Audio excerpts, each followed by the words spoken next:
Hello and welcome to Dice and Demons. I'm Emma, and in this video I want to talk about mental health issues and how they can relate to our hobby, and perhaps even come up with some ideas for helping with mental health issues that may be getting in the way of you actually enjoying your hobby. So the reason I want to do this video is if you're following this channel, you know that I haven't done videos for a while, and the reason for that is mental health issues. And I'm autistic and I have ADHD, but I also have other related problems such as anxiety and depression. And I recently had to spend a little over a week in a psychiatric hospital, and I got home last week. So yeah, that's why there haven't really been any videos. And while I have had some mental health downtime, I've also been thinking about the hobby, because I really like my hobby. I like painting, I like playing games, I like collecting, and I like, I just enjoy the whole thing, both doing, sitting at home and painting while listening to an audiobook. And I also really like going out to the local game store where we have hobby nights and all sorts of things. And while I'm really passionate about my hobby and I really want to spend as much time with it as possible, sometimes it can just feel sort of impossible for me to do it. There are just things getting in the way or making it seem so, I don't know, exhausting somehow. Which, I mean, if you have ever been sort of severely burned out or dealt with heavy depression, you know exactly what I'm talking about. The kind of feeling of everything just seems so heavy somehow. So I'll try not to make this video really heavy, but I want to address some issues that may be standing in your way of enjoying your hobby the way you want to, and perhaps some things you can do to make it a little bit easier. So the first thing I want to talk about is something that can seem really simple, which is your hobby space. So I am lucky enough that I have a small room in our house where I can do my hobby. I have all my boxes of unpainted and unbuilt miniatures, quite a lot of those boxes actually. I have my paints, and I have a bunch of my other hobby stuff also for building terrain and such. And that is really cool. And I have a desk which is dedicated to just sitting down and building or painting miniatures. And that desk gets really cluttered. So I have like paints all over the place, and I have bits and pieces of models I'm working on. I am never really able to just work on one model at a time. I seem to always have at least, 5 or 10 on the go at any given point. And I don't need like a really, really strict regime of cleaning up my hobby desk, but sometimes it gets so cluttered that I feel like, I can't move. There is not room for me to do anything. I'm always afraid of, pushing bits and pieces to the floor, or tipping a paint bottle or something. And just the simple, I say simple, I know, especially again, if you're dealing with like executive functioning issues, that cleaning can be difficult. But sometimes at least taking everything you don't need at once and just putting them in some sort of container and then putting it to a side, and then, you can deal with that later, but just sort of cleaning a small space where you can actually work, and it can make a huge difference, to me at least. And sometimes I'm not really good at it, and I'll go ask my wife if she can help me. So sometimes my wife helps me clean up my hobby desk. I also know that a lot of people don't have the luxury of a hobby room or a dedicated hobby space, and that can make getting started painting or building a little bit more difficult, because you sort of have to get everything out, and then you set it all up and you paint, and then once you're done you have to put it back into a closet and clean everything up. But I know some people are quite happy with having some sort of hobby tray, like a tray for putting out a lunch or whatever, and you can have the paints you use, you can have your models, you can have some brushes, you can have a container for your water and stuff. And that can perhaps go on a top shelf, or on top of a bookcase or whatever. And then it's really easy for you to just pick it up, put it down, and get to work. And once you're done painting, you can just put it back up on the shelf, and you don't have to do a whole big cleaning thing afterwards. And that, I think, can also really help some people getting started, because just the whole issue of so much, you know, so much work that has to go into it before you're even able to paint, and you have to put in a lot of effort also afterwards, that can just somehow sort of kill the hobby energy. And I think that's really, I mean, if we can do something to just get a little bit get it a little bit easier for people to just sit down and get it done, well, why shouldn't we? So that would be my first tip. If you have a hobby desk and it tends to get cluttered, perhaps try cleaning it. And if you can't do it yourself, perhaps you can get someone to help you with it. And if you don't have a dedicated hobby space, perhaps a tray or some other sort of a thing where you can actually really easy pick it up and put it away. Next up, I want to talk about your pile of shame. I mean, I don't mean to judge, but I'm sure most of you watching this video probably have a pile of shame. I know I do. And I know a lot of people also want to talk about it as, the pile of opportunity, which it can also be. And I have, I don't know, I mean, definitely way more than 100 minis that are unbuilt, unprimed, unpainted, on anything. And usually I don't mind, because I'm looking forward to the day when I will have time to, paint them all. So they don't affect my hobby energy or my sort of enthusiasm for the hobby. But from time to time, I get started on a project, and as I said, I have ADHD, so sometimes I tend to be a tiny bit impulsive also when I, do hobby purchases. And sometimes I just get started on a really big project, and it turns out it was simply not for me. One example of this is when the Indomitus box came out for Warhammer 40,000, and I bought the Necron half because I thought the new Necron models, they just looked so sweet. And I still think they do, and I painted some of them, and it just turned out I didn't like painting them. I like painting bigger, beefier models. I've discovered so painting an entire Necron army, that just wasn't for me, and I had them in the box for a very long time, just laying around. And every time I looked at that box, I sort of felt a little bit demotivated, because it was like, oh, I have all those Necrons and I should do something with them, and I am never going to. And in the end, I sold them all off. And I mean, I didn't get my money back at all from the Indomitus box, but I mean, they were sort of wasted anyway, really, because I wasn't going to be doing anything with those models.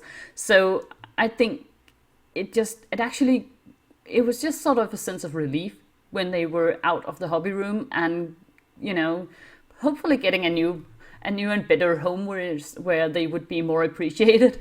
And it was just a really nice thing, looking at a project saying, this is never going to happen, and now I'm going to just send it off. Because having it lying around and sort of always feeling a little bit that I should do something about it, knowing that I was never going to, it just took away a little bit of the enjoyment of the hobby for me. It wasn't a huge thing. It's not something I was conscious about every single day or anything at all.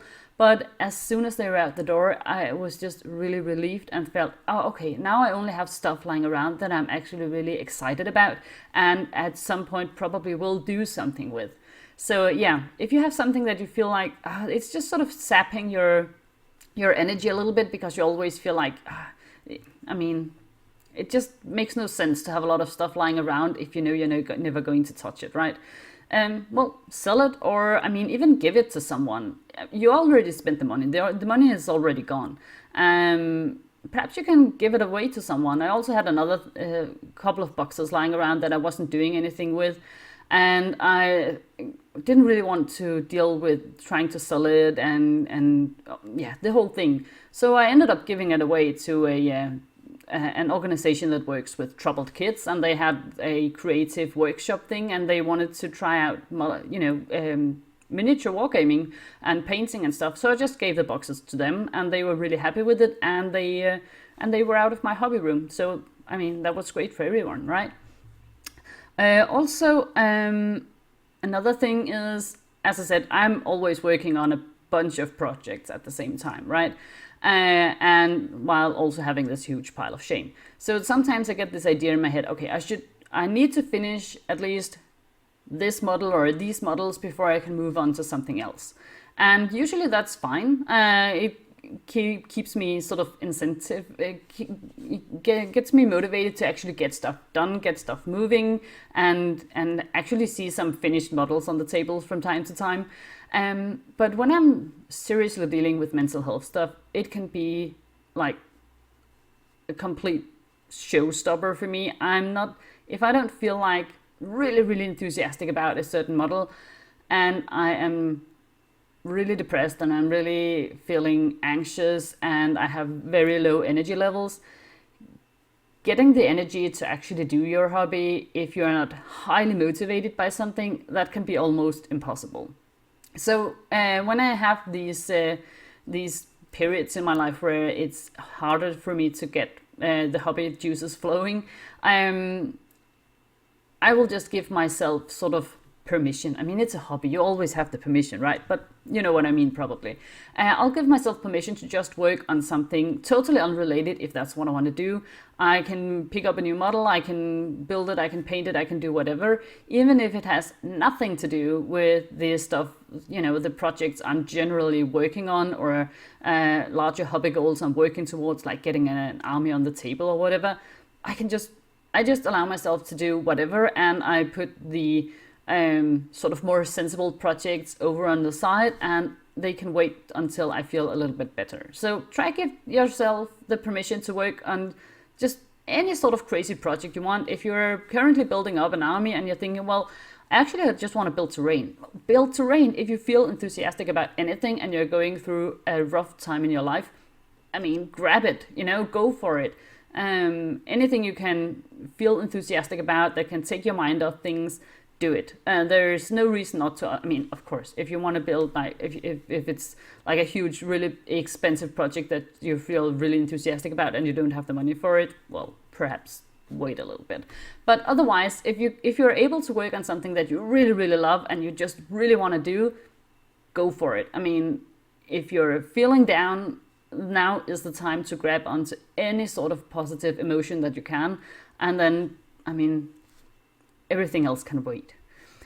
Also, another thing, which is, I think, a more general advice, is, try not to compare yourself to others. I know this is being said over and over again, but I do think it's important, because from time to time it can be easy looking at social media and stuff and seeing what other people do and feel really demotivated by it, because you think, oh, I mean, those people are just so good. This is so impressive, and I'm never ever going to be just 10% as good as they are, right? But try not to do that. Try to find the motivation and accomplishment in doing something else. Do something crazy. Do something really fun. Paint everything in bright pink and then dunk it in a tub of Nuln oil if you want to see what that would look like. I mean, I've never tried it. It might be fun. Paint something with your left hand if you're right-handed and see what happens if that could be an idea. Just anything you can come up with to sort of break the idea of having to sort of achieve a goal or meet a set of standards or something. If you are dealing with mental health issues, now is not the time to also, beat yourself up over not being the best painter in the world. I mean, no one really is anyway. So try to just feel a sense of accomplishment of actually doing something. If you are really low energy, if you're depressed, if you're burned out, if you're stressed, if you're really anxious, any sort of thing, and you actually get up and sit at a hobby at your hobby table or a hobby desk, and you put paint on a brush and put that paint on a model, I think that you are doing really, really well. It can be extraordinarily hard to find the energy to do that. It may seem really simple if you don't deal with mental health issues. It might seem like, well, it's nothing. But if you are dealing with these issues, it can be so difficult. And I hope you can sort of find a sense of pride in actually being able to do that, even if it's just for 5 minutes, even if it's just for 30 seconds. You actually got up and you try to do something to be kind to yourself and to be creative and to get back on track. I mean, that is definitely an accomplishment, and I hope you can find that and feel that in yourself as well. Then lastly, which is not just wargaming related, but sort of mental health related in general, if you have the ability to, and if it's safe for you to do so, try to be open about it and try talking about it. I mean, I know it can be a difficult topic to talk about, and there is the issue of being in like stigma attached to mental health issues, and it can, I mean, and sometimes people will feel uncomfortable if you try talking to them about it. But most people are actually really kind and really understanding, and if they know that you are dealing with some stuff in your life right now, they will be supportive. I mean, you can talk to people, of course, in real life, like your family or friends, if you have people you can talk to there. You can also perhaps just share it, on social media or whatever. I have done that in the past, and most people are extraordinarily helpful and supportive. And even if it's not people you know in real life, it can actually mean a lot if people just leave a kind comment saying, I hope you feel better soon, or I know what you're going through. I have been there, but it got better for me, and it will for you as well. It can really, really help a lot. So just trying to be open about it. It can also perhaps help when I am going through like tough times. I can sometimes feel it a little bit. I can get a bit of anxiety when I am going to play a game. I really enjoy playing games, but then I get anxious about perhaps what if I can't remember my rules, or what if I get too tired in the middle of it and I can't concentrate anymore, or stuff like that. And just, I mean, you don't have to, sort of dump all your issues on your opponent, of course. But you can just say, you know what, I'm a little bit tired and a little bit anxious today. So just,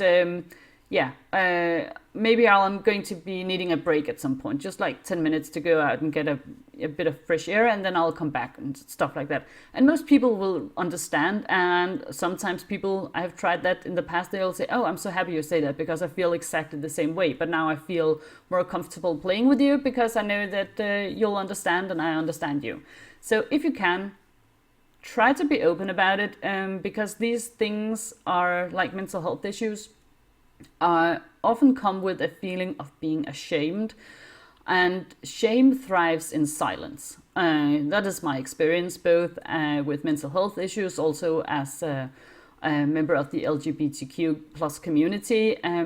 Being silent often, I mean, if you're just being private and you actually feel fine about it, that's cool. And again, remember safety. It's not safe to be open about different things at different places. But if you can be open, sometimes just the act alone of sharing stuff can really help you out.